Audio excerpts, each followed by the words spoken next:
सभी को नमस्कार। मैं कौशल कुमार और स्वागत है आपका हमारे चैनल स्टडी विद कौशल में। आज हम लोग पॉलिटी का जो मौलिक अधिकार पढ़ रहे थे उसका एक क्लास बाकी रह गया था जो कि आज हम लोग पढ़ने जा रहे हैं। आज है मौलिक अधिकार का पार्ट 2 यानी कि क्लास 2। इसमें हम लोग समझेंगे, जैसे इससे पहले हम लोग बहुत सारे केस को समझे थे।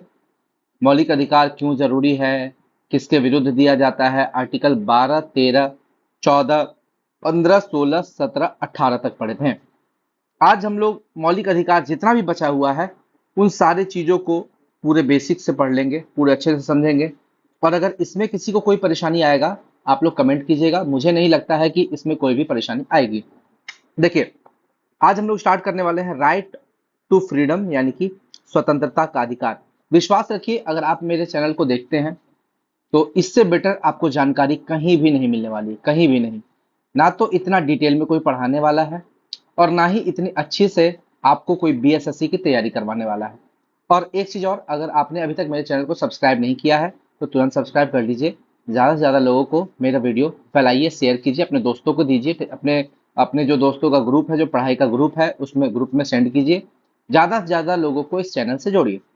और अगर आप लोग इस ये जो मैं लिखा हूँ इसका अगर आप लोग पीडीएफ चाहते हैं तो पीडीएफ के लिए आपको क्या करना होगा, लिंक है डिस्क्रिप्शन में। Study with Kaushal app download कीजिए।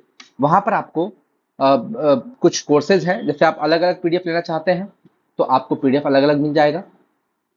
और अगर आप कंबाइंड पीडीएफ चाहते हैं, आपको 349 में पीडीएफ अवेलेबल है। और पीडीएफ का प्राइस अभी 349 है, ये घट भी सकता है, बढ़ भी सकता है, ठीक है। पीडीएफ का प्राइस कोई फिक्स नहीं है, समय के हिसाब से इसका प्राइस चेंज होता है, ठीक है। और बात करूं, अगर और कोई जानकारी चाहिए होगा आपको तो आप लोग कमेंट कीजिएगा। तो चलिए आज हम लोग का स्टार्ट करते हैं। राइट टू फ्रीडम यानी कि स्वतंत्रता का अधिकार, आर्टिकल 19 से 22। आर्टिकल 19 से 22। आर्टिकल 19 क्या कहता है? भारत के जो नागरिक हैं सभी नागरिकों को 6 प्रकार की बुनियादी स्वतंत्रताओं का की गारंटी देता है। कौन देता है? हमारा संविधान। आर्टिकल 19 के तहत 6 प्रकार की बुनियादी स्वतंत्रता का हम लोग को गारंटी देता है। क्या पहले 6 ही स्वतंत्रता था बुनियादी, ठीक है, या कुछ हटा है, कुछ ऐड हुआ है, कुछ ऐसा है? चलिए इसको आगे देखेंगे। पहले 6 प्रकार की बुनियादी स्वतंत्रता के बारे में देख लेते हैं। पहला है विचार और अभिव्यक्ति की स्वतंत्रता, और इसी में आ जाता है प्रेस की स्वतंत्रता, यानी कि हम लोग को बोलने का अधिकार है। हम लोग बोल सकते हैं, अपना विचार, अपनी अभिव्यक्ति लोगों के सामने रख सकते हैं। और इसी में आता है प्रेस की स्वतंत्रता, फ्रीडम ऑफ प्रेस। और प्रेस को क्या बोलते हैं? हमारा फोर्थ पिलर, चौथा पिलर है संविधान का, ठीक है।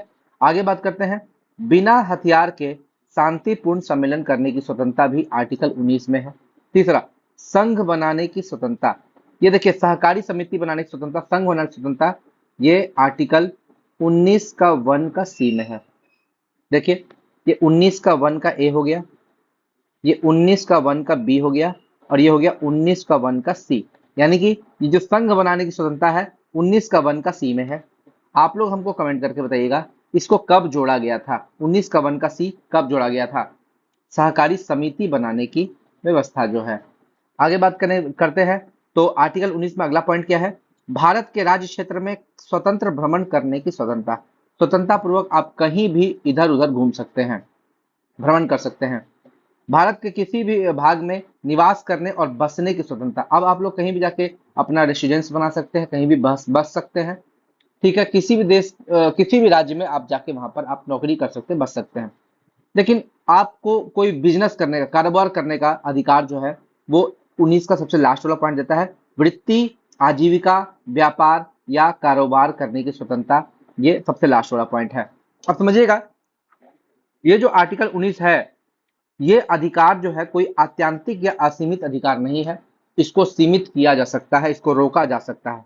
कब? इसको राष्ट्रपति रोक सकते हैं। देखिए, आर्टिकल 352, जब हम लोग इमरजेंसी पढ़ेंगे तो हम लोग समझेंगे 352, 356, 360, 3 तरीके से इमरजेंसी लागू किया जा सकता है। 352 बोलता है नेशनल इमरजेंसी, राष्ट्रीय आपातकाल। 356 बोलता है प्रेसिडेंशियल रूल यानी कि राष्ट्रपति शासन। 360 बोलता है फाइनेंशियल इमरजेंसी यानी कि वित्तीय आपातकाल। नेशनल इमरजेंसी 3 बार लग चुका है, 3 बार। प्रेसिडेंशियल रूल तो बहुत बार लग चुका है भाई, कोई इसका टक्कर नहीं है। और 360 फाइनेंशियल इमरजेंसी अभी तक एक बार भी नहीं लगा है, एक बार भी नहीं लगा है। एक बार लगने का संभावना था, हो सकता था, तो उस समय एलपीजी रिफॉर्म रिफॉर्म लेकर आए थे हमारे मनमोहन सिंह, और इस फाइनेंशियल इमरजेंसी से देश को बचाए थे। तो 352 जो है राष्ट्रीय आपातकाल, इसके बारे में समझिए। ये आपको 3 कारणों से होता है: युद्ध, बाह्य आक्रमण और सशस्त्र विद्रोह। युद्ध और बाह्य आक्रमण के कारण यदि आपका नेशनल इमरजेंसी लगता है, तो आर्टिकल 19 जो है, ये जो आर्टिकल 19 है जो हम लोग को अधिकार दिया गया है, ये अपने आप समाप्त हो जाएगा। आप जाके लड़ नहीं सकते हैं, कह नहीं सकते हैं राष्ट्रीय आपातकाल के समय, क्योंकि देश में इमरजेंसी लागू है। आप आर्टिकल 19 के लिए कोर्ट का दरवाजा नहीं खटखटा सकते हैं, कोर्ट में जाके लड़ नहीं सकते हैं कि भाई संविधान को नहीं बोल सकते हैं, हम सर्वोच्च न्यायालय को नहीं बोल सकते, या हाईकोर्ट में रिट जारी नहीं कर सकते हैं कि हमारा आर्टिकल का उल्लंघन हो रहा है, हम लोग को मौलिक अधिकार का उल्लंघन किया जा रहा है। उसके बाद अगर बात करें तो सशस्त्र विद्रोह, अगर सशस्त्र विद्रोह के कारण अगर राष्ट्रीय आपातकाल लागू किया गया है, तो आर्टिकल 19 जो है वो स्वतः समाप्त नहीं होगा। स्वतः समाप्त केवल और केवल युद्ध और बाह्य आक्रमण में खत्म होता है, सशस्त्र विद्रोह में नहीं। सशस्त्र विद्रोह में आपको अधिकार दिया जाता है आर्टिकल 19 का, ये अपने आप खत्म नहीं होता है, लेकिन राष्ट्रपति चाहे तो बाद में इसको खत्म कर सकता है। अब देखिए, आर्टिकल 352 के तहत जब भी आपको राष्ट्रीय आपातकाल की घोषणा होती है, तो आर्टिकल 359 के तहत राष्ट्रपति जो है मूल अधिकारों को धीरे धीरे करके अपने आप निलंबित कर सकता है, एक एक करके निलंबित करेगा। राष्ट्रपति का मन वो जितने अधिकार हैं सभी अधिकारों को खत्म कर सकता है, 2 अधिकारों को छोड़कर। आर्टिकल 359 के तहत आर्टिकल 20 और आर्टिकल 21 को कभी भी सस्पेंड नहीं किया जा सकता, निलंबित नहीं किया जा सकता। यानी कि आर्टिकल 20 और 21 जो है हम लोग का ऐसा अधिकार है जिसको कभी भी संसद जो है, राष्ट्रपति जो है, वो समाप्त निलंबित नहीं कर सकता है। बाकी अधिकार जितने भी मौलिक अधिकार है, आर्टिकल 359 के तहत एक एक करके राष्ट्रपति अध्यादेश निकाल के या कुछ अपना आदेश, अधिसूचना, संकल्प, कुछ भी जो भी है वो निकालते हुए वो खत्म कर सकती है उस मौलिक अधिकार को।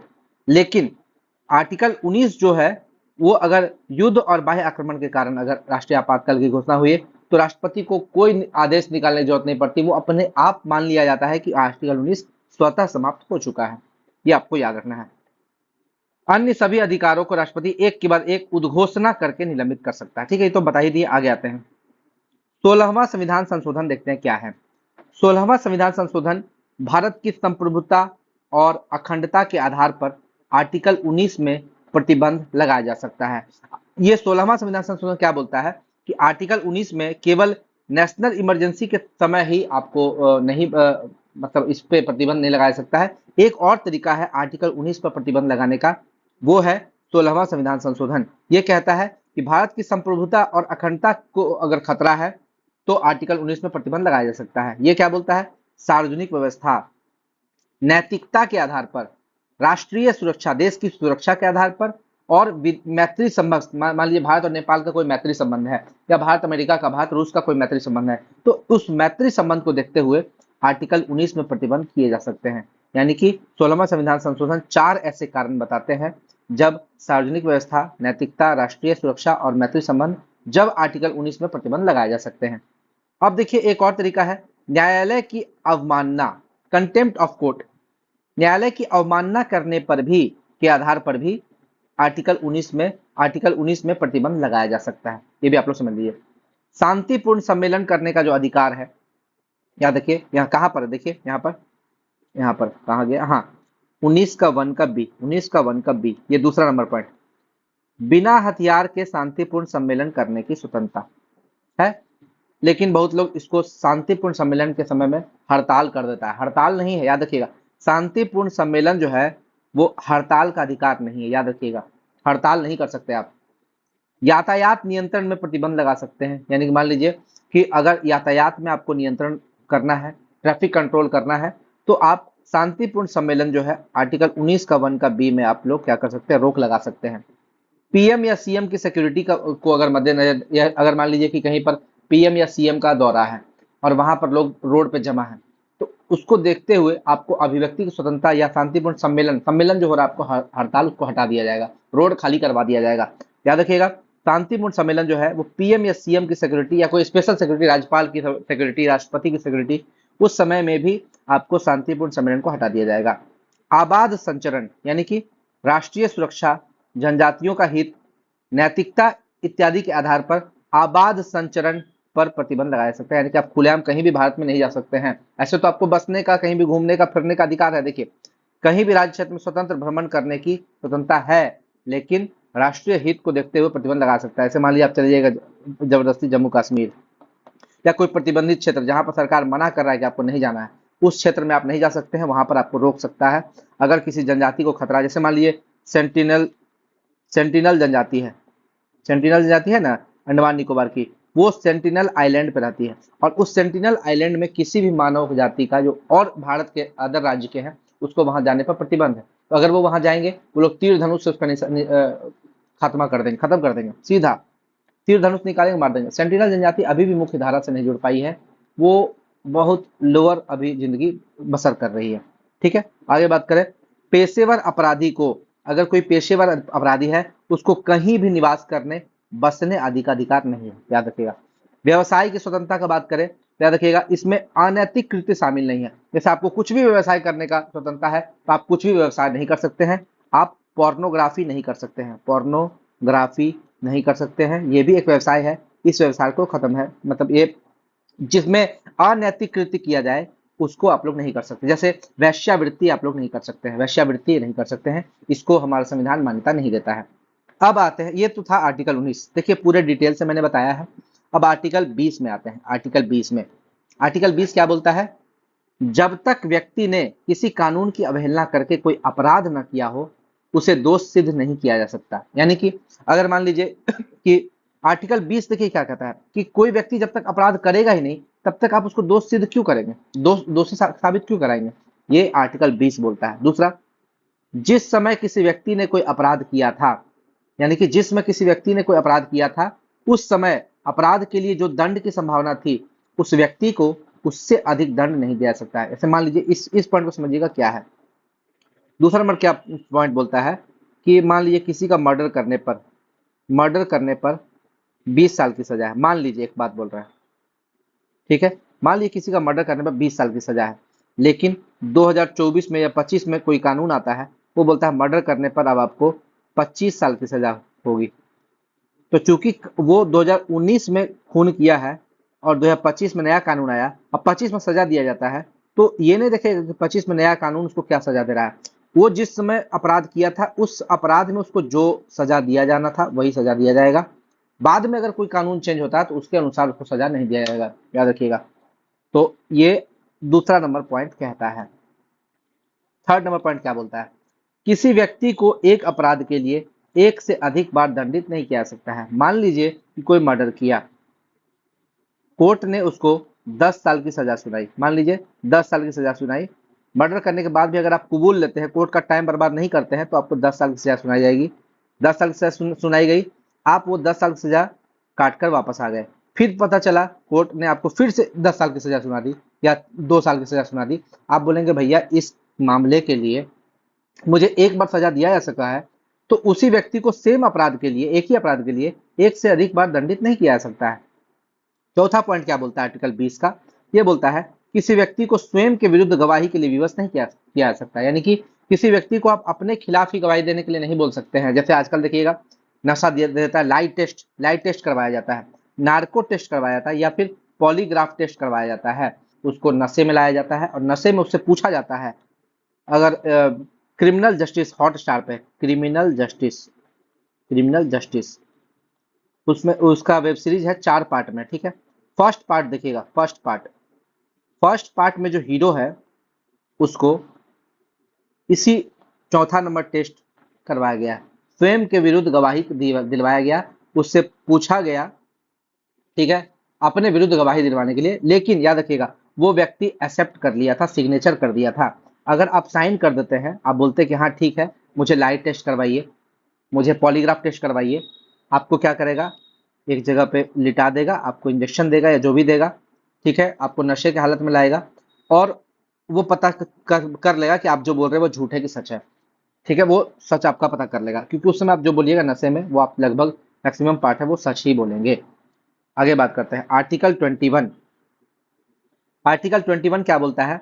प्राण एवं दैहिक स्वतंत्रता, right to life and personal liberty. ठीक है, ये हम लोग को जिंदगी जीने का अधिकार देता है।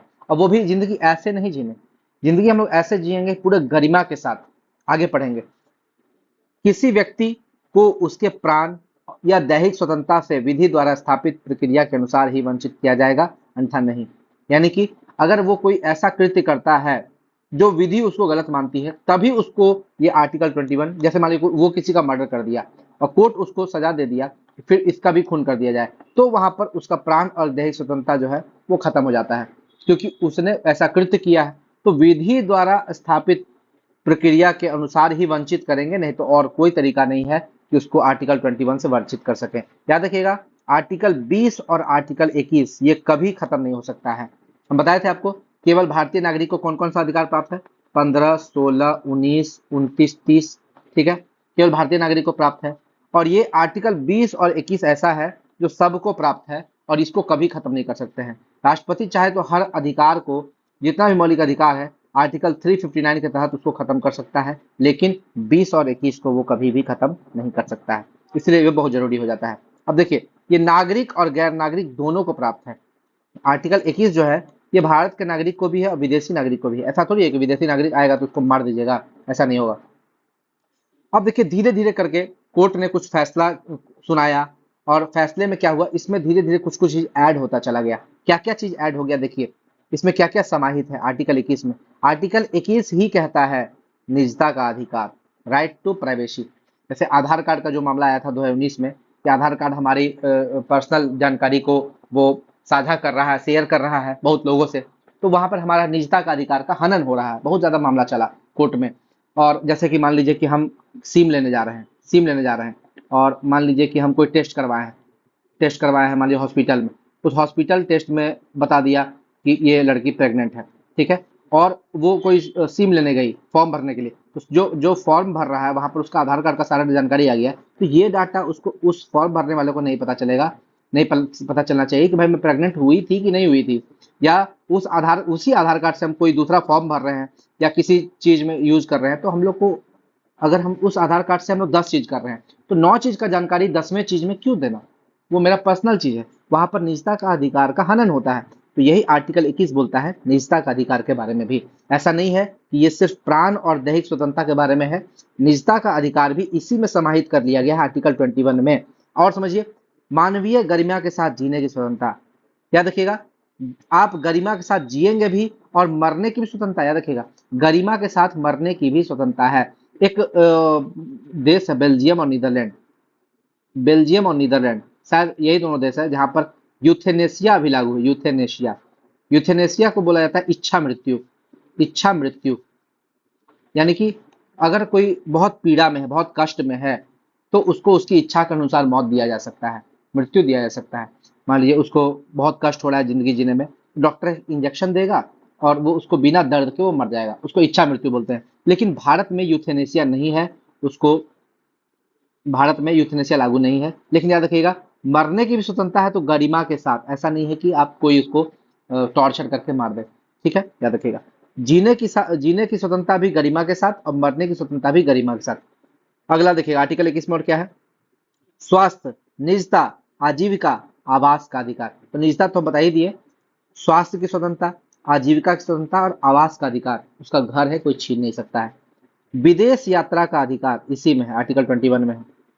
त्वरित सुनवाई का अधिकार, यानी कि अगर मान लीजिए हमको कोई फैसला चल रहा है, मुकदमा चल रहा है, हम चाहते हैं कि उसमें सुनवाई काफी जल्दी हो, तो वो त्वरित सुनवाई का अधिकार भी आर्टिकल 21 ही बोलता है।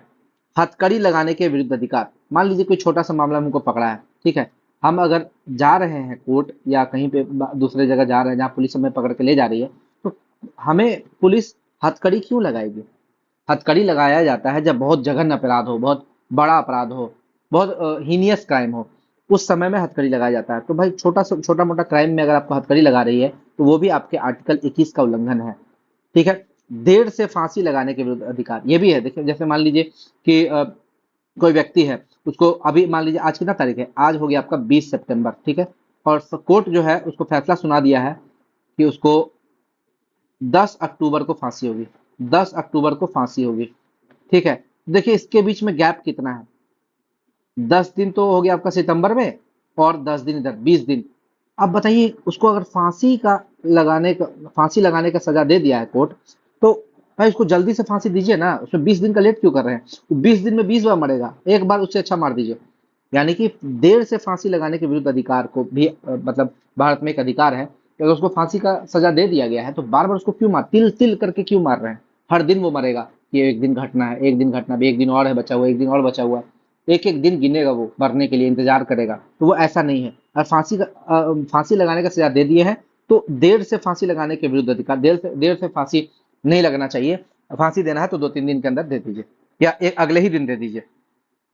एकांत कारावास के विरुद्ध अधिकार, जैसे कि अब पहले क्या होता था कि किसी आइलैंड में जाके छोड़ देता था, काला पानी का सजा दे देता था। तो काला पानी का सजा बहुत दर्दनाक मृत्यु होता है, आपको कोई आदमी नहीं मिलेगा वहां, अकेले मर जाइएगा, पानी, प्यास, भूख, तड़प के मर जाइएगा।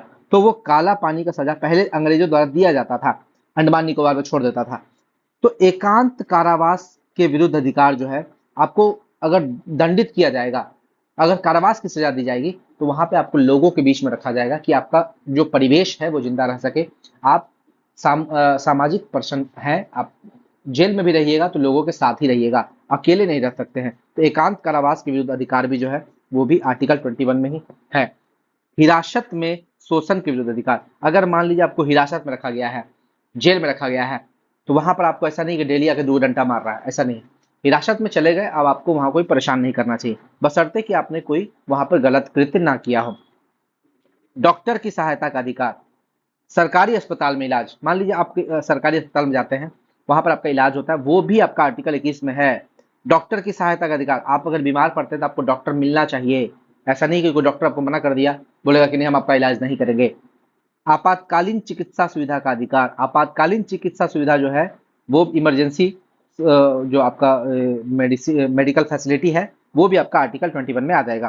कैदियों की आवश्यकता पूर्ति का अधिकार, देखिए कैदियों की आवश्यकता पूर्ति का अधिकार भी आर्टिकल 21 में, ये बड़ा बेजोड़ चीज है। मान लीजिए कैदी को आपने जेल में तो भर दिया है, लेकिन क्या आप उसे तिल तिल करके मार रहे हैं?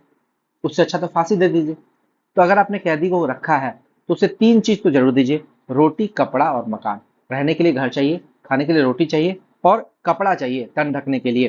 तो रोटी, कपड़ा और मकान, यानी कि कैदियों को जो आवश्यकता है उस आवश्यकताओं की पूर्ति का अधिकार। अगर आजकल देखिएगा जेल में क्या होता है, उनसे खेत कोड़वाते हैं, खेत कोड़वाएगा, और खेत कोड़वाने के बाद हल जुतवाता है, वहां पे फसल लगवाता है, भिंडी, गोभी, सब्जियां उगाई जाती है, फसल उगाए जाते हैं, चावल, धान, बहुत सारा चीज होता है। और ये उगाने के बाद उसी चीज से उनका खाना बनाया जाता है, यानी कि और इस चीज के उनको पैसे मिलते हैं, याद रखिए पैसे मिलते हैं। अगर आप जेल में भी कोई काम करते हैं, आप टोपी सिलते, संजय दत्त ने टोपी सिला था, टोपी सिलने का, कागज से टोपी वगैरह बनाया था, या फिर क्या बोलते हैं वो दौना वगैरह बनाते हैं, तो उसका भी आपको कोर्ट एक जेल जो है वो आपको एक सिलने का 50 पैसा, 1 रुपया ऐसे करके देती है। या आप कोई थैला बनाते हैं उसका पैसा देती है। तो कैदियों की आवश्यकता पूर्ति का अधिकार भी इसी में है। सूचना का अधिकार, आरटीआई, सूचना का अधिकार भी आर्टिकल 21 में है, याद रखिएगा। अपनी पसंद के व्यक्ति से विवाह करने का अधिकार, अगर मान लीजिए आपको किसी से कोई पसंद है, आप उसी से विवाह कीजिएगा, आपके घर वाले मना कर रहे हैं, तो घर वाले जब आपको मना कर रहे हैं तो वो आर्टिकल 21 का उल्लंघन है। अब आते हैं आर्टिकल 21A। 21A के बारे में समझते हैं, ये क्या बोल रहा है। ये बोलता है कि प्रत्येक राज्य 6 से 14 वर्ष की आयु के सभी बच्चों को निशुल्क और अनिवार्य शिक्षा उपलब्ध कराएगा, ठीक है। और यही बात आर्टिकल 21A जो है, यही बात डीपीएसपी में, यानी कि राज्य के नीति निर्देशक सिद्धांत में आर्टिकल 45 भी यही कहता है। यानी कि आर्टिकल 45 से उठाकर ये आर्टिकल 21 बनाया गया है। और इसको कब जोड़ा गया? 86वां संविधान संशोधन अधिनियम 2002 में, यानी कि 86 कॉन्स्टिट्यूशनल अमेंडमेंट 2002 में ये जोड़ा गया आर्टिकल 21A। और इसमें क्या कहा गया कि जो 6 से 14 वर्ष का बच्चा है उसको निःशुल्क और अनिवार्य शिक्षा उपलब्ध कराया जाएगा, याद रखिएगा। लेकिन अगर आपसे पूछे शिक्षा का अधिकार कब आया है, तो आंसर है 2009। 2009 में आया ना, आप लोग देख लीजिएगा एक बार, अगर मैं सही बोल रहा हूँ गलत बोल रहा हूँ। शिक्षा का अधिकार, राइट टू एजुकेशन, 2009 में आया है, ठीक है, एक्ट 2009 में आया। यह प्रावधान केवल आवश्यक शिक्षा के लिए के एक मौलिक अधिकार के अंतर्गत है, न कि उच्च शिक्षा या व्यावसायिक शिक्षा के संबंध में। यानी कि आर्टिकल 21A जो है वो एक आवश्यक शिक्षा, प्रारंभिक शिक्षा, एलिमेंट्री एजुकेशन, सॉरी प्लेनिमरी एजुकेशन जो है, प्रारंभिक शिक्षा या आवश्यक शिक्षा के बारे में बोलता है, ना कि उच्च शिक्षा या व्यावसायिक शिक्षा। या किसी को मान लीजिए 11th-12th के बाद मान लीजिए हायर एजुकेशन करना है, ग्रेजुएशन करना है, या फिर मान लीजिए उसको पीएचडी करना है, या फिर एमएससी करना है, या फिर उसको बीएड करना है, तो ये सारी सुविधाएं उसको आर्टिकल 21 से प्रोवाइड नहीं करती है। आर्टिकल 21 से केवल उसकी प्रारंभिक शिक्षा या आवश्यक शिक्षा की बात करती है, 10वां तक या बहुत ज्यादा हुआ तो 12th तक, यहीं तक बात करती है, इसके बाद बात नहीं करती है। अब देखिए आर्टिकल 22 क्या कहता है। आर्टिकल 22 को भी हम लोग बहुत अच्छे से समझेंगे। आर्टिकल 22 बोलता है, इसको दो भाग में डिवाइड किया गया। देखिए पहला भाग और दूसरा भाग। जैसे पहला भाग आर्टिकल 22 का जो पहला भाग है वो साधारण कानूनी मामला है, और इसमें ये समझिएगा अपराध के बाद गिरफ्तारी के बारे में बोलता है। और इसका जो दूसरा भाग है, अपराध करने के पहले गिरफ्तारी, जैसे मान लीजिए कि कोई अपराध कर दिया, किसी का मर्डर कर दिया, या किसी का कोई सामान चुरा लिया, या किसी को इतना घायल कर दिया कि वो बहुत ज्यादा इंजर्ड है, हॉस्पिटल में भर्ती है, तो वो अपराध कर चुका है। अपराध करने के बाद अगर गिरफ्तारी हो रही है तो वो पहला भाग है। लेकिन अपराध करने से पहले, मान लीजिए हमको पता है कि सामने वाला पर्सन अपराध करने वाला है, सामने वाला पर्सन अभी कोई क्राइम करने वाला है, उसको पहले ही जाके रोक देंगे। जैसे हमको पता है कि कोई आतंकवादी पाकिस्तान से इंडिया में घुसा हुआ है, तो उसके अपराध करने से पहले ही अगर उसको रोकते हैं तो वो हो जाता है निवारक हिरासत या निवारक नजरबंदी, प्रिवेंटिव डिटेंशन। तो इस दोनों को समझते हैं। पहले समझते हैं पहला भाग कि अपराध कर दिया, उसको हम लोग गिरफ्तार कर लिए, अब क्या होगा। गिरफ्तार किए गए व्यक्ति को गिरफ्तारी के कारणों से अवगत कराना, के कारणों होगा, यहाँ पर के होगा, ठीक है। गिरफ्तारी के कारणों से अवगत कराना आवश्यक है, यानी कि उसको क्यों गिरफ्तार किए हैं, तुम्हारा क्राइम क्या है, वो उसको बताना जरूरी है कि इस कारणों से आपने ये क्राइम किया है, इसलिए आपको गिरफ्तार किया गया है। दूसरा पॉइंट क्या बोलता है, प्रत्येक गिरफ्तार व्यक्ति को अधिवक्ता के माध्यम से अपनी सफाई पेश करने का अधिकार है, यानी कि जिस व्यक्ति को गिरफ्तार किया गया है उसको वकील रखने का अधिकार है, अपना अधिवक्ता रखने का अधिकार है, वो 2 नंबर पॉइंट बोलता है। प्रत्येक गिरफ्तार व्यक्ति को 24 घंटे के अंदर निकटतम मजिस्ट्रेट के समक्ष उपस्थापित करने का अधिकार है। अब समझिएगा, मतलब कि अगर किसी को गिरफ्तार किया गया है, मान लीजिए कि हम लोग किसी को गिरफ्तार करते हैं, ठीक है, तो उसको 24 घंटे के अंदर निकटतम मजिस्ट्रेट के पास पेश करेंगे, जो भी सामने मजिस्ट्रेट होगा। कभी कभी हम लोग देखते, जैसे मैं एसआई में था, देखा कि मान लीजिए कि आज शाम में किसी को पकड़े, ठीक है, या मान लीजिए आज सुबह में 9 बजे किसी को पकड़े, 9 बजे पकड़े, ठीक है, किसी को गिरफ्तार किए, एक बात बोल रहे हैं, ठीक है। अब क्या कल सुबह 9 बजे उसको कोर्ट में पेश करेंगे? 9 बजे कोर्ट खुलता ही नहीं। अब समझिए यहां पर क्या क्या होगा। जैसे 9 बजे सुबह में मान लीजिए हम उसको पकड़े, हम उसको सबसे पहले लेके जाएंगे हॉस्पिटल, थाना पर लेके नहीं आएंगे, हॉस्पिटल लेके जाएंगे। हॉस्पिटल में उसका इलाज करवाएंगे, चेक करवाएंगे, देखेंगे कि कहीं उसको कुछ है तो नहीं। अगर कुछ है, मान लीजिए उसको कान में चोट लगा हुआ है, कान का पर्दा फटा हुआ है, उसका पेट में इंजरी है, हाथ में कहीं चोट लगा, कटा फटा है, तो डॉक्टर वहां लिख देगा इसका हाथ कटा हुआ है। नहीं तो अगर आप उसको थाना पर डायरेक्ट लेके आइएगा ना, तो बोलेगा थाना का आदमी मार के मेरा हाथ तोड़ दिया, हाथ फाड़ दिया, कान फाड़ दिया। इसलिए आप पहले उसको हॉस्पिटल ले जाइए, हॉस्पिटल ले जाएगा तो हॉस्पिटल में डॉक्टर पहले बता देगा इसका कान में ये चोट है, अब उसको थाना लेकर आइए, तो आप कह सकते हैं थाना में, इसको हॉस्पिटल लेकर गया, हॉस्पिटल में ये बताया, ये मेडिकल स्लिप, उसका जो स्लिप है डॉक्टर का पर्ची, वो पर्ची उसमें लगा दीजिए। समझ रहे हैं? अब समझिएगा, व्यक्ति को गिरफ्तार करके आप हॉस्पिटल ले गए, हॉस्पिटल से थाना आए, तो इसमें जो यात्रा किए वो यात्रा का टाइम इस 24 घंटे में इंक्लूड नहीं होगा। यानी कि आप जो उसको 9 बजे गिरफ्तार किए हैं और हॉस्पिटल ले गए, हॉस्पिटल से मान लीजिए कि 10:30 पर आप थाना पर आए हैं, थाना पर लेकर आए हैं, तो वो टाइम 10:30 ही लिखाएगा। यानी कि 10:30 से अब 24 घंटा के अंदर आपको मजिस्ट्रेट के पास पेश करना है। आप समझिए, मान लीजिए आप 10:30 में थाना से निकले और 11:30 में मजिस्ट्रेट के पास पहुंचे, मान लीजिए, तो ये भी यात्रा का टाइम यहाँ पे काउंट नहीं होगा। आप जिस समय थाना से निकल गए बस वही टाइम काउंट होगा। यानी कि आप जिस समय गिरफ्तार करके थाना पर लाए और जिस समय गिरफ्तार करके थाना से बाहर निकले, सिर्फ वही टाइम, उसके बीच का टाइम आएगा। यात्रा का टाइम इसमें इंक्लूड नहीं होता है, ये बहुत लोगों को पता नहीं है। तो जो ये जो 24 घंटा है, इसमें यात्रा का टाइम इंक्लूड नहीं है। अगला, दंडाधिकारी द्वारा बिना अतिरिक्त निरोध के 24 घंटे में रिहा करने का अधिकार। यानी कि दंडाधिकारी जो है वो उसको 24 घंटे में रिहा भी कर देगा। वो उसको 24 घंटे के अंदर बोलेगा कि अगर मान लीजिए उसको कोई हीनियस क्राइम नहीं है या कोई बड़ा क्राइम नहीं है, तो दंडाधिकारी है जो मजिस्ट्रेट है वो उसको फटाफट रिहा कर देगा, बोले जाओ घर घर जाने के लिए तुम स्वतंत्र हो। इसका दूसरा पार्ट क्या है? दूसरा पार्ट है कि अगर कोई ऐसा अपराधी है जो हम लोग को लग रहा है कि बहुत हीनियस क्राइम करने वाला है, उसको क्राइम करने से पहले ही गिरफ्तार कर लेंगे, यानी कि अपराध करने से पहले गिरफ्तारी, इसी को बोलते हैं निवारक हिरासत से संबंधित, यानी कि निवारक नजरबंदी या प्रिवेंटिव डिटेंशन। निवारक निरोध के अंतर्गत गिरफ्तार व्यक्ति को अधिकतम 3 माह तक निरोध में रखा जा सकता है। निवारक निरोध अधिनियम 1950 में आया था, और लेकिन इसको 1969 में लागू किया गया था। यानी कि निवारक निरोध अधिनियम आया तो था 1950 में, लेकिन लागू किया गया 1969 में। और ये भारतीय नागरिक और विदेशी नागरिक दोनों पर लागू है। हम आपको बताए थे आर्टिकल 21 जो है वो भी भारतीय नागरिक और विदेशी नागरिक दोनों को प्राप्त है, और 22 जो है ये भी भारतीय नागरिक और विदेशी नागरिक दोनों को प्राप्त है। अब देखिए, कुछ ऐसा कानून है जो धीरे धीरे करके इसी निवारक नजरबंदी कानून को मजबूत बनाने के लिए लाया गया। जैसे मीसा। मीसा का फुल फॉर्म होता है maintenance of international security act. International नहीं है, internal. Maintenance of internal security act, और ये 1971 में आया। उसके बाद आया एनएसए, यानी कि नेशनल सिक्योरिटी एक्ट, ये आया है 1980 में। आपको ईयर याद रखना है, एग्जाम में आपसे डायरेक्टली ईयर पूछ देता है। अगर आपको फंसाना हुआ, आपसे इसका ईयर ही पूछेगा या फिर फुल फॉर्म पूछेगा। कोफेप्सा। कोफेप्सा है 1974 में। आप लोग कमेंट करके बताइएगा कि कोफेप्सा का फुल फॉर्म क्या है। कोफेप्सा का फुल फॉर्म क्या है, ये आया था 1974 में।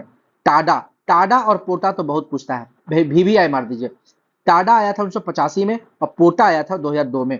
टाडा क्या कहता है? Terrorist and disruptive activity prevention, यानी कि जो आतंकवादी हैं या जो डिसरप्टिव एक्टिविटी करते हैं उनकी रोकथाम करने के लिए जो अधिनियम आया वो 1985 में आया। पोटा। पोटा क्या है? प्रिवेंशन ऑफ टेररिज्म एक्ट, ये 2002 में आया। तो टाडा और पोटा का ईयर आपको एकदम कभी नहीं भूलना है, याद रखिएगा। ये हो गया आपका आर्टिकल 22 समाप्त। आर्टिकल 22 इतना ही था। अब हम लोग का अगला है शोषण के विरुद्ध अधिकार। आर्टिकल 23 और 24 कहता है, ये आर्टिकल 23 और 24 कहता है शोषण के विरुद्ध अधिकार। अब आर्टिकल 23 के देखिए, जब जिस समय संविधान बन रहा था उससे पहले दास प्रथा काफी जोरों पर था। दास प्रथा का अंत जो है वो 1829 में हुआ ना, 1829 में। और ठगी प्रथा का अंत 1830 में हुआ था। दास प्रथा का अंत करने में कौन हेल्प करवाए थे? दास प्रथा का अंत करने में विलियम बेंटिक जो है उन्होंने हेल्प कराया था। और ठगी प्रथा भी विलियम बेंटिक के समय का ही है, लेकिन उसमें एक नाम याद रखना है, कैप्टन स्लीमैन। कैप्टन स्लीमैन का नाम याद रखना है। अब दास प्रथा, ठगी प्रथा, ये सब उस समय था। उसमें मजदूरों को बांध करके ले जाया जाता था, अत्याचार होता था, शोषण किया जाता था। कई बार मजदूरों को से काम करा लिए जाते थे, लेकिन उनको पैसे नहीं दिए जाते थे। तो ये सारी चीज के चलते संविधान के निर्माता जो है उनको ये लगा कि शोषण के विरुद्ध अधिकार जो है इसको मौलिक अधिकार में डालना बहुत जरूरी है, काफी जरूरी है। इसलिए आर्टिकल 23 और 24 को मौलिक अधिकार में डाल दिया गया। आर्टिकल 23 क्या बोलता है? मानव तस्करी और बलात्श्रम पर प्रतिबंध। यानी कि भारत में पुराने समय में जमींदार, सूदखोर और अन्य धनी लोग बंधुआ मजदूरी करवाते थे, जबरदस्ती मजदूरी करवाते थे। देश में अभी भी खासतौर पर भट्टे में काम में बंधुआ मजदूरी करवाई जाती है, जबरदस्ती बलात्श्रम, जबरदस्ती मजदूरी करवाई जाती है। लेकिन अब इसे अपराध घोषित कर दिया गया है और कानून द्वारा दंडनीय भी है। यानी कि अब किसी से आप जबरदस्ती काम करवाइएगा, बलात्श्रम करवाइएगा, ठीक है, या मानव तस्करी कर रहे हैं, ठीक है, तो वो क्राइम है और उसके लिए आपको दंडनीय है। तो ये संविधान का आर्टिकल 23 दंड का प्रावधान नहीं करता है, ये बताता है कि दंडनीय है। तो इसमें कोई अधिनियम आएगा वो बताएगा कि कितना दंड मिलेगा, तो वो बताएंगे। देखिए, इसके लिए अधिनियम आया है। इस तरह के कृत्यों के लिए दंडित करने के लिए संसद ने अनैतिक दुर्व्यवहार निवारण अधिनियम 1956 लागू किया है। ये बताता है कि आप क्या कीजिएगा तो आपको कितना सजा मिलेगा, क्या कीजिएगा तो कितना सजा मिलेगा, वो ये निर्धारित करता है। आर्टिकल 23 केवल बोलता है मानव तस्करी और बलात्श्रम पर प्रतिबंध है, लेकिन कितना दंड दिया जाएगा वो हम लोग को अनैतिक दुर्व्यवहार निवारण अधिनियम 1956 बताता है। अब आते हैं आर्टिकल 24। आर्टिकल 24 बोलता है बाल श्रम पर रोक। बच्चा लोग को जो आप लोग फैक्ट्री में काम करवाते हैं, खतरनाक जगह पर काम करवाते हैं, या कहीं भी आप बहुत छोटा बच्चा उसको काम नहीं करवा सकते हैं। किसी फैक्ट्री, खान अथवा अन्य परिसंकटमय गतिविधियों तथा निर्माण कार्य में, जैसे कि निर्माण कार्य या रेलवे में 14 वर्ष से कम उम्र के बच्चों के नियोजन का प्रतिषेध करता है। 14 वर्ष से कम उम्र का अगर कोई बच्चा है, उसको वहां पर काम करने से रोका जाएगा। फैक्ट्री में, खान में, या परिसंकटमय गतिविधि है, रेलवे में, निर्माण कार्य, इस सब जगह पर 14 वर्ष से कम उम्र के बच्चों को काम करने से रोका जाएगा। देखिए, बाल श्रम प्रतिषेध एवं विनिमय अधिनियम ये 1986 में आया है। इसका ईयर भी आपको याद रखना है, बाल श्रम प्रतिषेध एवं विनियमन अधिनियम 1986 इस दिशा में सर्वाधिक महत्वपूर्ण है। अब ये देखिए, इसका संशोधन हुआ, इसी अधिनियम जो 1986 में आया, इसका संशोधन 2016 में हुआ है। कितना साल बाद? 40 साल के बाद। 40 साल के बाद, 40 साल, 30 साल, 30 साल के बाद, सॉरी 30 साल के बाद, 30 साल के बाद संशोधन हुआ, बाल श्रम निषेध एवं रोकथाम संशोधन अधिनियम 2016, इसको लागू किया गया। यह अधिनियम 14 वर्ष से कम आयु के बच्चों को सभी प्रकार के व्यावसायिक कार्यों में लगाने पर तथा 14 से 18 के किशोरों को खतरनाक व्यवसाय के कार्यों में लगाने पर प्रतिबंध लगाता है। देखिए, पहले क्या बोला था, ये जो आर्टिकल 24 क्या बोला था कि 14 वर्ष तक के बच्चा को केवल संकटमय चीज में, जैसे फैक्ट्री में, खान में, या कोई संकटमय परिस्थिति है, वहां पर काम करवाते। 14 साल के कम उम्र का बच्चा को, तो वो क्राइम है। लेकिन अब क्या बोला कि 14 साल से कम उम्र का बच्चा वो आप कहीं भी काम में लगाते हैं, होटलों में काम करवाने के लिए लगाते हैं, तो वो क्राइम है। ये यही बात बोला। देखिए, 14 साल से कम उम्र के बच्चे को सभी प्रकार के व्यावसायिक कार्य में लगाने पर दंड है। लेकिन 14 से 18, अब इसको 14 से 18 जो है एज, इसको आप अगर खतरनाक जगह पर लगाते हैं तो वो क्राइम है। 14 से 18 वर्ष के किशोरों को खतरनाक व्यवसाय, हैजार्डस ऑक्यूपेशन के कार्यों में लगाने पर प्रतिबंध लाता है। अब जैसे मानव दुर्व्यवहार में किसको समझें, जैसे देखिए अनैतिक दुर्व्यवहार है ना, इसमें क्या है, जैसे कि वैश्यावृत्ति कराना, दास बनाना, देवदासी बनाना। तो देवदासी प्रथा पहले चलता था, लोग आते थे राजा महाराजा के घराने में, वहां आते थे, दासी बन के रहते थे, तो उस प्रथा को खत्म किया गया। और याद रखिएगा, बाल श्रम को खत्म करने के लिए एक पेंसिल पोर्टल भी आया था, पेंसिल पोर्टल आप लोग देख लीजिएगा। तो ये है आर्टिकल 24। आर्टिकल 23 और 24 हो गया। अब हम लोग आते हैं आर्टिकल 25 पर, यानी कि धर्म की स्वतंत्रता का अधिकार। और ये आर्टिकल 25 से 28 यही बोलता है, धर्म की स्वतंत्रता का अधिकार, किसी को भी कोई भी धर्म मानने का अधिकार है, वो आर्टिकल 25 से 28 यही बोलता है। आर्टिकल 25 क्या है वो पढ़ते हैं। सभी व्यक्तियों को अंतःकरण की स्वतंत्रता है, धर्म को अबाध रूप से मानने, आचरण करने, प्रचार करने का समान अधिकार है। यह अधिकार नागरिकों और गैर नागरिकों दोनों को उपलब्ध है। समझिए, आर्टिकल 25 सभी को उपलब्ध है, चाहे वो इंडियन सिटीजन हो या विदेशी सिटीजन हो, दोनों का अधिकार है। भारत में आए हैं, ऐसा थोड़ी है कि कोई क्रिश्चियन अगर मान लीजिए भारत घूमने के लिए आएगा, उसको हम लोग चर्च जाने से रोक देंगे? नहीं रोकेंगे भाई। उसको अपना धर्म मानने का, किसी भी धर्म को अबाध रूप से मानने के लिए, उसका आचरण करने के लिए, अंतःकरण करने के लिए और प्रचार करने के लिए स्वतंत्रता है। ये स्वतंत्रता है, लेकिन इसमें कुछ लिमिटेशन है, सीमाएं हैं, कुछ लिमिटेशन है। आप खुलेआम इतना प्रचार मत कर दीजिए कि प्रॉब्लम हो। देखिए अब क्या है, सार्वजनिक व्यवस्था, नैतिकता और स्वास्थ्य, इसके आधार पर प्रतिबंध लगाया जा सकता है। आर्टिकल 25, यानी कि आर्टिकल 25 पर प्रतिबंध कैसे लगाया जा सकता है? सार्वजनिक व्यवस्था, नैतिकता और स्वास्थ्य। याद रखिए, एग्जाम में आपसे यही ऑप्शन देगा, या ऑल ऑफ दीज दे देगा, 3 को देगा और चौथा देगा ऑल ऑफ दीज। आंसर हम लोग को ऑल ऑफ दीज मारना है। आर्टिकल 26 क्या बोलता है? 26 बोलता है प्रत्येक धार्मिक संप्रदाय या उसके किसी अनुभाग को धार्मिक और मूर्त प्रयोजनों के लिए संस्थानों की स्थापना और रखरखाव का अधिकार है, अपने धर्म विषयक कार्यों के प्रबंध करने का अधिकार है। यानी कि देखिए, अब क्या है, मान लीजिए कि आपको कोई धार्मिक और मूर्त प्रयोजन के लिए संस्थान बना सकते हैं, कोई आप ट्रस्ट बना सकते हैं। मान लीजिए कि आपको कोई मंदिर का निर्माण करना है, कीजिए, मंदिर का निर्माण कीजिए, कोई दिक्कत नहीं है। उसके लिए आप ट्रस्ट बना दीजिए, एक संगठन बना दीजिए, वो आपका मंदिर का सारा काम करेगा, वो करने का आपको अधिकार है। आर्टिकल 26 बोलता है। आर्टिकल 27 क्या बोलता है? किसी भी व्यक्ति को किसी विशिष्ट धर्म या धार्मिक संप्रदाय की अभिवृद्धि या उसके रखरखाव में व्यय करने के लिए कोई कर अदा करने के लिए बाध्य नहीं कर सकता। ये व्यवस्था कर उगाही पर रोक लगाती है, न कि शुल्क पर। अब समझिएगा, ये जैसे मान लीजिए जजिया कर, मान लीजिए जजिया कर था, पहले था, ठीक है, जजिया कर को अकबर ने समाप्त कर दिया था। जैसे कि मान लीजिए कोई धार्मिक कर है, मान लीजिए हिंदू जो है, अगर हिंदू अगर जा रहा है कोई तीर्थ स्थल, तो उससे जजिया कर लिया जाता था। और जकात जो है, जकात जकात मुस्लिमों से लिया जाने वाला कर था। जजिया, जकात, खराज, खर्म्स, ये सब हम लोग पढ़े हैं ना मेडिवल हिस्ट्री में।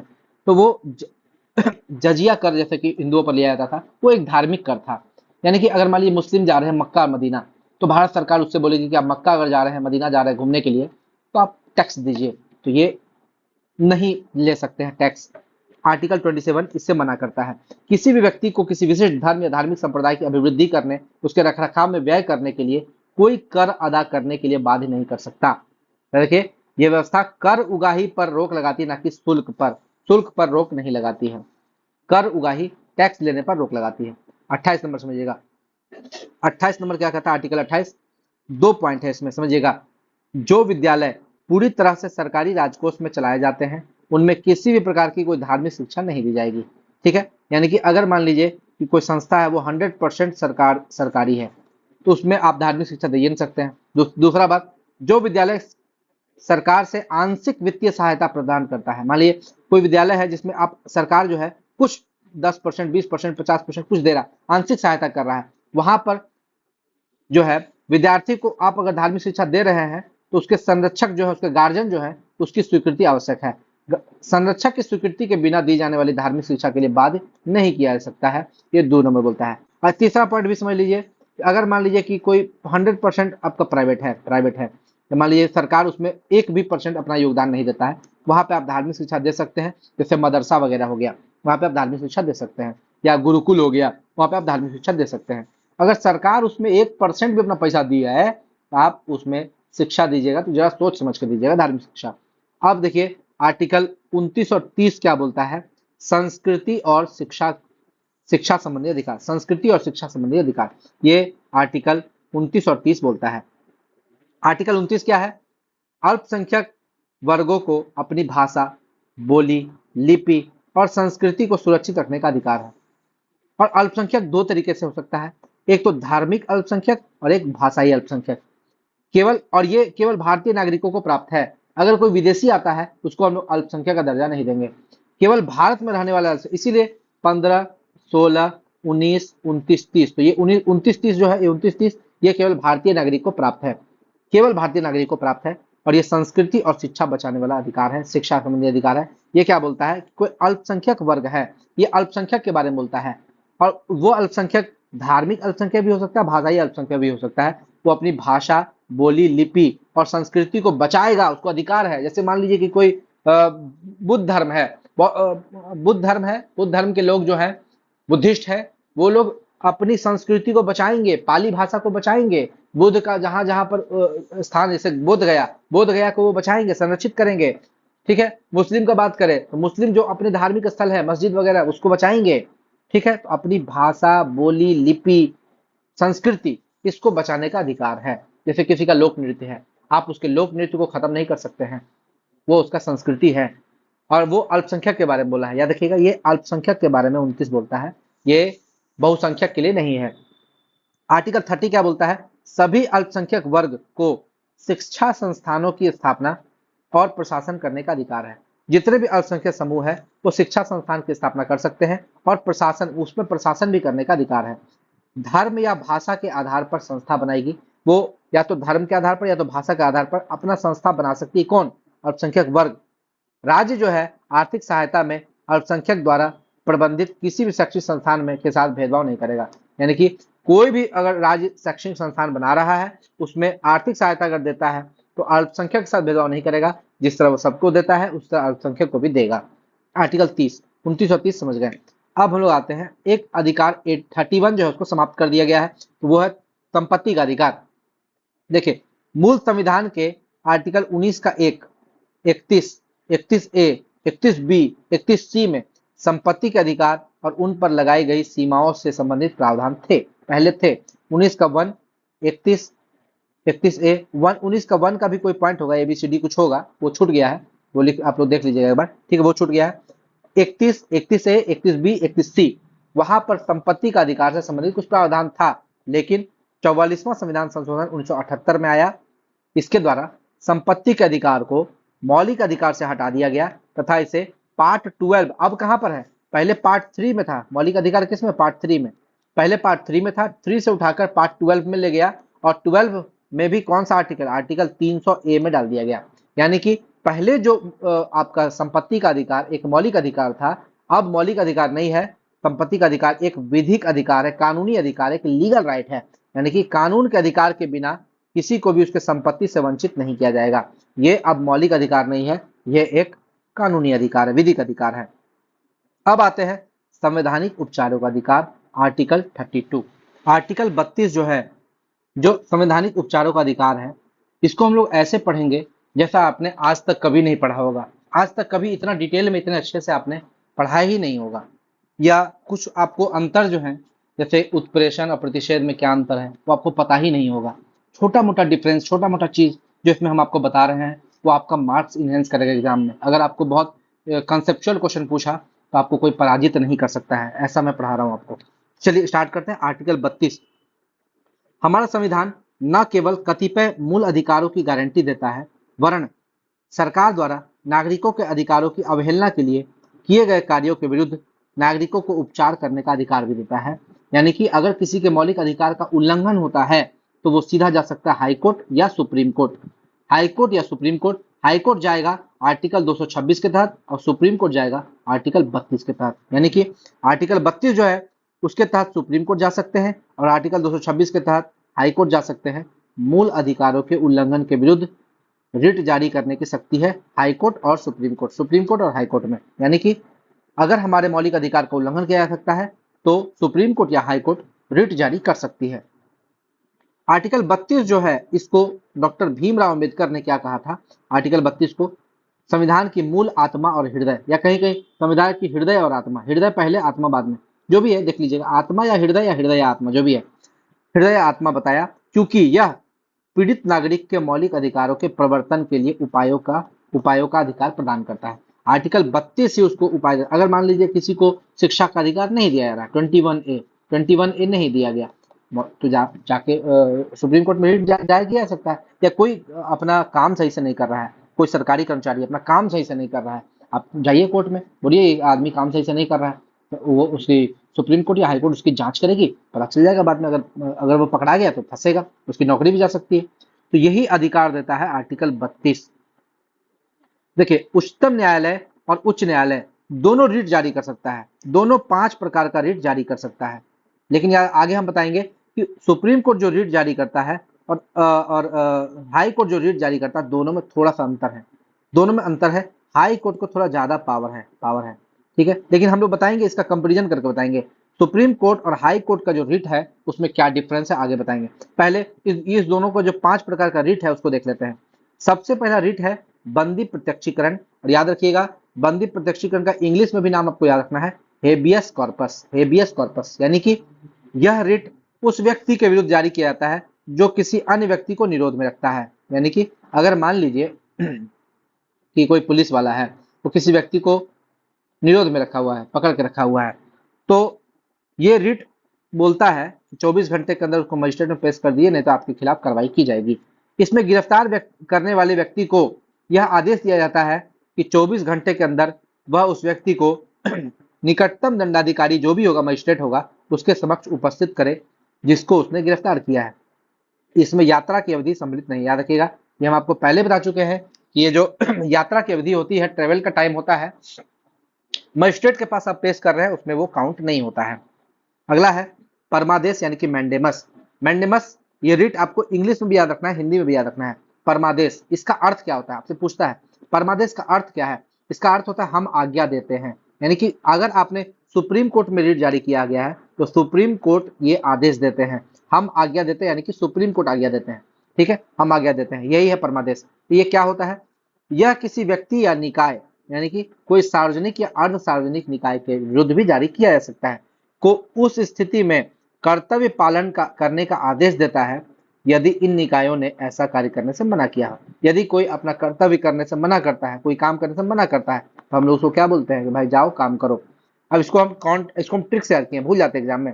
मैंडेमस को याद कीजिए, मंडे को आप लोग ऑफिस जाते हैं, संडे को नहीं जाते हैं। तो मैंडेमस का मतलब क्या हुआ, आप उस आदमी को बोलते हैं तुम अपना कर्तव्य करो, आज संडे नहीं है मंडे है, मंडे है मतलब ऑफिस जाओ, मतलब कि यानी कि समझ लीजिए मैंडेमस यानी कि मंडे नहीं, मंडे है संडे नहीं है, यानी कि आप उसको कर्तव्य पालन करने का आदेश दे रहे हैं। हम आज्ञा देते हैं कि मंडे है आप काम करने के लिए जाइए।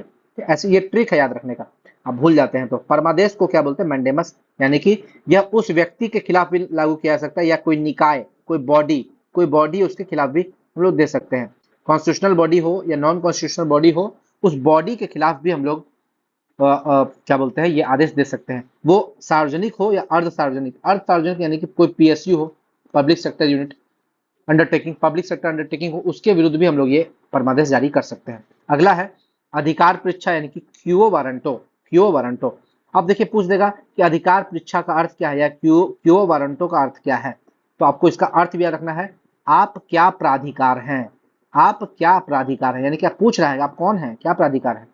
यह असंवैधानिक रूप से किसी सार्वजनिक पद पर आसीन व्यक्ति के विरुद्ध जारी किया जाता है। जैसे कि मान लीजिए कोई कुर्सी पे बैठा हुआ है, डीआईजी की कुर्सी में, ठीक है, आप उससे पूछ सकते हैं सवाल कि आप डीआईजी के कुर्सी पे बैठे हुए हैं, आपका क्या अधिकार है कि आप इस कुर्सी में बैठे हुए हैं, क्या आप इस संवैधानिक पद पर असंवैधानिक तरीके से तो नहीं बैठे हुए हैं, ये अधिकार पूछता है क्यूओ वारंटो। लोक पद पर बने किसी व्यक्ति से पद पर बने रहने का औचित्य पूछा जाता है कि आप किस औचित्य से इस पद पर बने हुए हैं, वो उससे पूछा जाता है कि आप अगर मान लीजिए उसमें टेस्ट हुआ, कोई मान लीजिए रिट जारी किया क्यू वारंटो, और क्यू वारंटो अगर जारी हुआ और मान लीजिए पता चल गया कि वो आदमी फॉल्स है, गलत तरीके से बैठा हुआ है, तो उस पर सजा भी दिया जा सकता है। अब देखिए दो गो है, अब दो गो बचता है, प्रोहिबिशन प्रतिषेध और सर्सियोररी उत्प्रेषण। याद रखिएगा इस दोनों में अंतर है, प्रोहिबिशन को ही बोलते हैं प्रतिषेध और सर्सियोररी को बोलते हैं उत्प्रेषण। देखिए किसी भी न्यायिक या अर्ध न्यायिक संस्था के विरुद्ध जारी हो सकता है, ठीक है। देखिए प्रोहिबिशन जो है किसी भी न्यायिक, चाहे वो न्यायिक संस्था हो या अर्ध न्यायिक संस्था हो, दोनों के विरुद्ध जारी किया जा सकता है। इसके माध्यम से न्यायालय के न्यायिक या अर्ध न्यायिक संस्था को अपने अधिकार क्षेत्र से बाहर निकलकर कार्य करने से रोकती है। यानी कि अब समझिएगा, अगर कोई व्यक्ति काम कर रहा है कुछ भी और अपने अधिकार क्षेत्र से ज्यादा बाहर काम करता है, तो अपने अधिकार क्षेत्र से बाहर काम करने से उसको रोकता है। मान लीजिए कोई कार्रवाई चल रही हो, कोई कार्रवाई रनिंग में हो, रनिंग चल रही हो, और उसको दिख रहा हो कि हाई कोर्ट जो है, सुप्रीम कोर्ट को ये दिख रहा हो कि हाई कोर्ट जो है वो अपना अधिकार क्षेत्र से बाहर काम कर रहा है, बाहर काम कर रहा है, तो सुप्रीम कोर्ट हाई कोर्ट को डांट फटकार लगाते हुए बोलेगा कि प्रोहिबिशन के तहत, प्रोहिबिशन रिट के तहत आप अपने अधिकार क्षेत्र से बाहर मत जाइए, रोकेगा। प्रतिषेध रिट का मुख्य उद्देश्य किसी अधीनस्थ न्यायालय, सुप्रीम कोर्ट किसको रोक सकता है, हाई कोर्ट को, और हाई कोर्ट किसको रोक सकता है, सिविल कोर्ट को या डिस्ट्रिक्ट कोर्ट को, या मतलब जो भी हाई कोर्ट से नीचे का जितना कोर्ट है उसको वो रोक सकता है। यानी कि किसी अधीनस्थ न्यायालय को अपनी अधिकारिता का अतिक्रमण करने से रोकता है, अपने अधिकार क्षेत्र से बाहर जाने से रोकता है।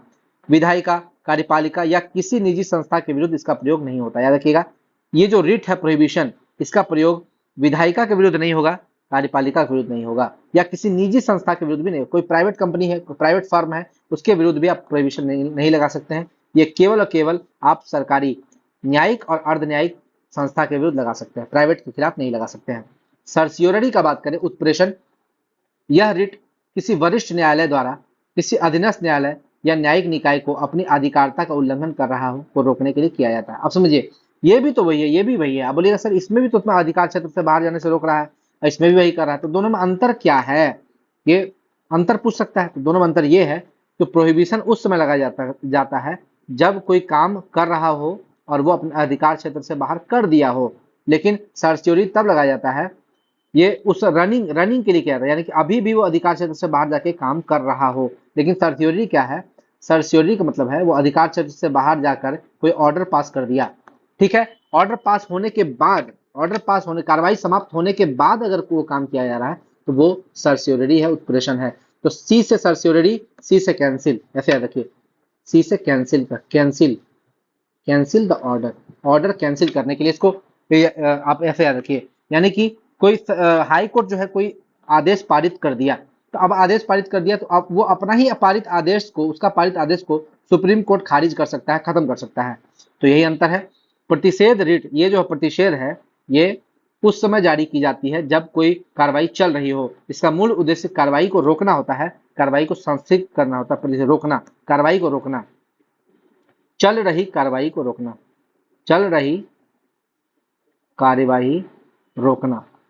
लेकिन ये क्या है, ये क्या कहता है सर्क्यूलरी कि कोई कार्रवाई के द्वारा कोई ऑर्डर पास कर दिया गया हो, कार्रवाई समाप्त हो गया हो, उत्प्रेषण रिट कार्रवाई समाप्त होने के बाद निर्णय की समाप्ति के लिए, यानी कि ऑर्डर को कैंसिल करने के लिए उद्देश्य से की जाती है। और उत्प्रेषण को हम लोग पोस्टमार्टम भी बोलते हैं, याद रखिएगा, ये दरोगा में पूछा हुआ क्वेश्चन है कि किस रिट को पोस्टमार्टम कहा जाता है, तो उत्प्रेषण को पोस्टमार्टम कहा जाता है। क्यों? क्योंकि ये किसी भी ऑर्डर को कैंसिल कर सकता है, उधेड़ के रख सकता है। हाई कोर्ट का ऑर्डर है, हाई कोर्ट का ऑर्डर है, सुप्रीम कोर्ट में जाता है, सुप्रीम कोर्ट को फेल कर देता है, कैंसिल कर देता है, नल एंड वॉइड कर देता है, तो वो एक तरह से हाई कोर्ट का ऑर्डर का पोस्टमार्टम कर दिया।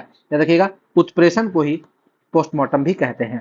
तो यहां तक आपको अगर समझने में कोई दिक्कत हो तो आप लोग बताइएगा। आप समझिए, साधारण अवस्था में संवैधानिक उपचारों को निलंबित नहीं किया जा सकता, संसद इसको लागू करने के लिए उचित नियम बनाता है। यानी कि संवैधानिक उपचारों का अधिकार को कभी भी निलंबित नहीं कर सकते हैं। आर्टिकल यानी कि आर्टिकल 32 संवैधानिक उपचारों का अधिकार, यानी कि आर्टिकल 32 को आप निलंबित नहीं कर सकते हैं साधारण कंडीशन में। लेकिन कुछ कंडीशन है, जब आप आपातकाल अगर मान लीजिए लगा हुआ है, आपातकाल किसी भी तरह का हो सकता है, नेशनल इमरजेंसी, प्रेसिडेंशियल रूल, या फिर फाइनेंशियल इमरजेंसी। ये 3 सिचुएशन में, आपातकाल की स्थिति में अध्यादेश या अधिनियम के द्वारा भारत या उसके किसी प्रदेश में आवश्यकता अनुसार कुछ या सभी मौलिक अधिकार को निलंबित किया जा सकता है, केवल आर्टिकल 20 और 21 को छोड़कर। 20 और 21 को आप कभी भी निलंबित नहीं कर सकते हैं, बाकी सबको आप निलंबित कर सकते हैं। अब देखिए, हम लोग पढ़े ये 5 प्रकार का रीट जो है सुप्रीम कोर्ट और हाई कोर्ट जारी कर सकता है। ये पांचों रीट हम लोग देख लिए, 5 प्रकार के रीट। लेकिन सुप्रीम कोर्ट जो रीट जारी करता है, हाई कोर्ट जो रीट है, दोनों में अंतर क्या है? दोनों में क्या अंतर? तो देखिए, हम लोग उसको देख लेते हैं। उच्चतम न्यायालय और उच्च न्यायालय की रीट अधिकारिता में क्या अंतर है, वो देख लेते हैं। उच्चतम न्यायालय की रीट अधिकारिता का प्रभाव संपूर्ण भारत में रहता है, लेकिन जो उच्च न्यायालय है उसका जो रीट अधिकारिता का विस्तार केवल उस राज्य से संबंधित रहता है। जैसे मान लीजिए हाई कोर्ट है, मान लीजिए बिहार का, तो उसका जो पावर है सिर्फ बिहार तक रहेगा, पूरे भारत में नहीं रहेगा। लेकिन सुप्रीम कोर्ट जो है उसका पावर पूरे भारत में रहेगा। यहाँ पर सुप्रीम कोर्ट जीत गया, यहाँ पर सुप्रीम कोर्ट जीत गया, सुप्रीम कोर्ट हो गया विनर। अब अगला पॉइंट देखते हैं, अगला पॉइंट में हाई कोर्ट विनर हो जाएगा। देखिएगा, उच्च न्यायालय जो है, उच्चतम न्यायालय यानी कि सुप्रीम कोर्ट, केवल मौलिक अधिकारों के हनन की स्थिति में ही रीट जारी कर सकता है। सुप्रीम कोर्ट जो है केवल मौलिक अधिकार के हनन की स्थिति में ही रीट जारी कर सकता है, जबकि उच्च न्यायालय मौलिक अधिकारों के अलावा अन्य विषयों के संदर्भ में भी रीट जारी कर सकता है। यानी कि यहाँ पर हाई कोर्ट जीत गया। हाई कोर्ट बोला सुप्रीम कोर्ट को, आपके पास तो खाली मौलिक अधिकार के लिए पावर है, लेकिन हाई कोर्ट के पास मौलिक अधिकार के अलावा अन्य विषय में भी रीट जारी करने का अधिकार है। यहाँ पर हाई कोर्ट के पास पावर ज्यादा है। तो एक बार सुप्रीम कोर्ट जीत गया, एक बार हाई कोर्ट जीत गया। अब देखते हैं अगला पॉइंट। सुप्रीम कोर्ट जो है वो हाई कोर्ट के विरुद्ध प्रतिषेध और उत्प्रेषण जारी कर सकता है। क्यों, हम बताएं। प्रतिषेध और उत्प्रेषण क्या है? ये चल रही कार्रवाई को रोकना, ये वरिष्ठ न्यायालय अपने अधीनस्थ न्यायालय को जारी करता है। ये भी वरिष्ठ न्यायालय अपने अधीनस्थ न्यायालय का ऑर्डर को कैंसिल करता है। यानी कहीं ना कहीं इसमें उच्चतम न्यायालय को पावर इस दोनों में ज्यादा है। यानी कि यहाँ पर सुप्रीम कोर्ट जीत जाएगा। सुप्रीम कोर्ट जो है वो हाई कोर्ट के विरुद्ध प्रतिषेध और उत्प्रेषण जारी कर सकता है। सुप्रीम कोर्ट हाई कोर्ट के विरुद्ध प्रतिषेध और उत्प्रेषण जारी कर सकता है, लेकिन यही उल्टा नहीं। हाई कोर्ट सुप्रीम कोर्ट को कहां से करेगा भाई? ठीक है, तो यहाँ पर सुप्रीम कोर्ट जीत गया। यानी कि एक बार देखिए, सुप्रीम कोर्ट जीता, फिर हाई कोर्ट जीता, फिर सुप्रीम कोर्ट जीता, अब हाई कोर्ट फिर से जीतेगा। क्या देखिए, सुप्रीम कोर्ट आर्टिकल 32 के तहत दाखिल रिट की सुनवाई से इनकार नहीं कर सकते। यानी कि सुप्रीम कोर्ट जो है, अगर सुप्रीम कोर्ट में कोई आर्टिकल 32 के तहत रिट जारी करता है, तो सुप्रीम कोर्ट जो है रिट की सुनवाई करने से इनकार कभी नहीं कर सकता, वो उसमें सुनवाई होगा ही होगा। लेकिन आर्टिकल 226 के तहत अगर हाई कोर्ट में रिट जारी होता है, हाई कोर्ट के पास ये पावर है, वो रिट की सुनवाई स्वीकार किया जाए, यह संवैधानिक रूप से अनिवार्य नहीं है। हाई कोर्ट जो है सुनवाई करे या नहीं करे, ये एकदम अनिवार्य नहीं है। हाई कोर्ट के पास ये पावर है। यहाँ फिर से हाई कोर्ट जीत गया। यानी कि आप समझ सकते हैं ये अंतर है रीट जारी करने में उच्चतम न्यायालय और उच्च न्यायालय यानी कि सुप्रीम कोर्ट, उच्चतम न्यायालय यानी कि सुप्रीम कोर्ट और हाई कोर्ट के पावर में, ये अंतर है। आगे आते हैं, अब 3 आर्टिकल बचा हुआ जिसको देख लेते हैं। आर्टिकल 33, 34 और 35। छोटा छोटा आर्टिकल है, सभी बड़े आर्टिकल को हम लोगों ने बड़े अच्छे से देखा है। आर्टिकल 33 क्या कहता है? मूल अधिकार में विधि निर्माण का अधिकार सिर्फ संसद को है, राज्य सरकार को नहीं है। यानी कि मौलिक अधिकार में अगर कोई परिवर्तन करना है या कोई विधि नया निर्माण करना है, कोई नया कानून बनाना है, तो वो केवल संसद को अधिकार है, राज्य सरकार को वो अधिकार नहीं है। यानी कि मूल अधिकार में कोई भी परिवर्तन करना होगा कुछ भी, तो पार्लियामेंट इज द सुपीरियर। संसद को यह अधिकार है कि सशस्त्र बलों, अर्धसैनिक बलों, पुलिस बलों, खुफिया एजेंसियों या अन्य के मौलिक अधिकारों को युक्तियुक्त प्रतिबंध कर सकता है। यानी कि पुलिस का बल, इसीलिए देखते हैं पुलिस को 24 घंटा ड्यूटी रहता है, 7 दिन ड्यूटी रहता है, सैटरडे संडे का भी छुट्टी नहीं मिलता है। तो वो कुछ कुछ ऐसा पुलिस बल को ये पावर है, जैसे मान लीजिए कि कोई सशस्त्र बल है, सब छुट्टी मना रहा है घर पे, वो बॉर्डर पे तैनात है, वो नहीं बोल सकता कि हमको भी छुट्टी दीजिए त्योहार का, नहीं बोल सकता है, उसके पास ये पावर नहीं है, पुलिस के पास ये पावर नहीं है। खुफिया एजेंसी, वो कुछ ऐसी जानकारियां होती है जो देश के एकता अखंडता के लिए जरूरी होती है, तो उस जानकारी को वो लीक नहीं कर सकता है। इसीलिए इस अगर वो लीक करता है मौलिक अधिकार पर प्रतिबंध, इसके खुफिया एजेंसी के मौलिक अधिकार पर युक्ति युक्त रीजनेबल रेस्ट्रिक्शन, युक्ति युक्त प्रतिबंध सरकार लगा सकती है और संसद लगा सकती है। तो ये आर्टिकल 33 बोलता है।